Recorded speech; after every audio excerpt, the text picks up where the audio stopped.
Team team করে তারার আলো। গল্প শুরু হোক ভালো ভালো। এখন আমরা গল্প কুটিরে শুনব একটি নতুন গল্প।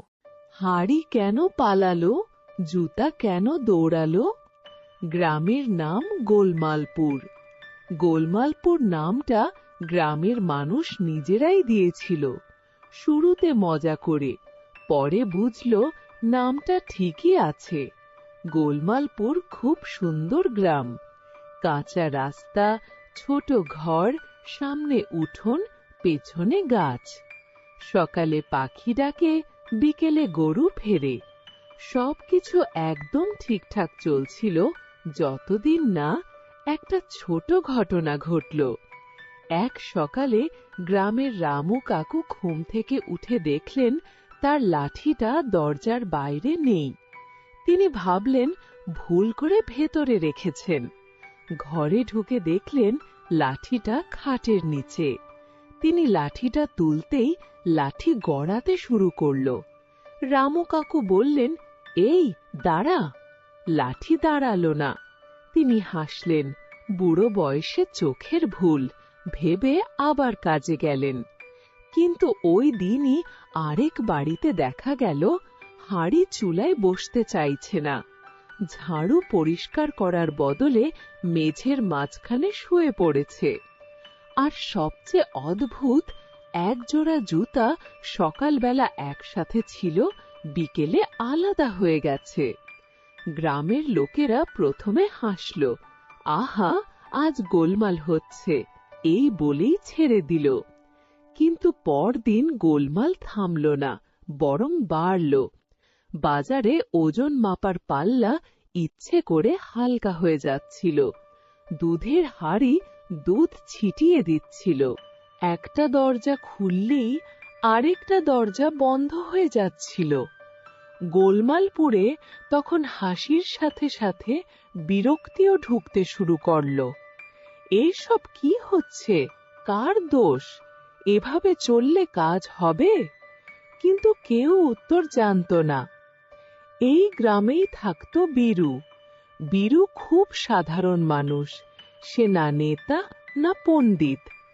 বীরু খেয়াল করল জিনিসপত্র গোলমাল করছে, কিন্তু একসাথে না। কখনো সকাল, কখনো দুপুর, কখনো সন্ধ্যায়। আর একটা অদ্ভুত ব্যাপার, যখন কেউ খুব রাগ করত তখন গোলমাল আরো বাড়ত। একদিন বাজারে এক লোক হাঁড়ির উপর চেঁচিয়ে উঠল। হাঁড়িটা তখন লাফিয়ে পড়ে গেল। আরেকদিন এক মহিলা জুতার উপর রেগে গেলেন। জুতা দুটো তখন দুই দিকে দৌড় দিল। বীরু কিছু বলল না, সে শুধু দেখল।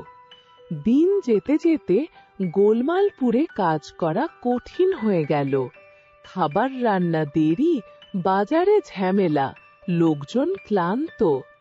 এক সন্ধ্যায় সবাই মাঠে জড়ো হলো। কিছু একটা করতে হবে, একজন বলল। জিনিসপত্র নষ্ট হয়ে গেছে, আরেকজন বলল। কেউ বলল জাদু, কেউ বলল বদর নজর। সবাই কথা বলছিল। বীরু চুপ করে বসেছিল। হঠাৎ সে দাঁড়ালো। সে বলল না, আমি জানি। সে শুধু বলল, একদিন আমার জুতা নিজে নিজে সরে গিয়েছিল। আমি তখন রাগ করিনি, আমি হেসেছিলাম। জুতা তখন থেমে গিয়েছিল। মাঠে সবাই চুপ হয়ে গেল। কেউ হাসল, কেউ ভাবল। বীরু বলল, হয়তো জিনিসপত্রগুলো খারাপ না, হয়তো আমরা খুব তাড়াহুড়া করছি। সবাই নিশ্চিত হলো না, কিন্তু আর কোনো আইডিয়াও ছিল না। পরদিন একটা অদ্ভুত কাজ করা হলো। সকালে হাঁড়ি ধরার আগে বলা হলো, চলো আজ একসাথে কাজ করি। ঝাঁটাকে বলা হলো, আজ তাড়াহুড়া নেই। জুতা পরার সময় কেউ চেঁচালো না। প্রথমেই কিছুই হলো না। গোলমাল চলতেই থাকলো। দুপুরে আবার হাঁড়ি গড়ালো, পাল্লা দুলল, দরজা আটকালো। লোকেরা হতাশ হলো, কিছুই কাজ করছে না। বীরু বলল, সময় লাগতে পারে। সন্ধ্যার দিকে এক আশ্চর্য জিনিস হলো। একটা ঝাঁটা যেটা সারাদিন শুয়েছিল নিজে নিজেই উঠে দাঁড়ালো। একটা হাঁড়িও আর গড়ালো না।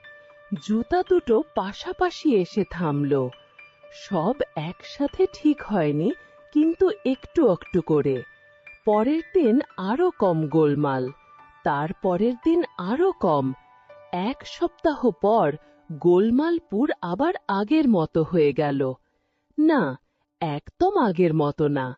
এখন লোকজন আগে একটু থামে, রেগে যায় কম, চেঁচায় কম, আস্তে ধীরে কাজ করে।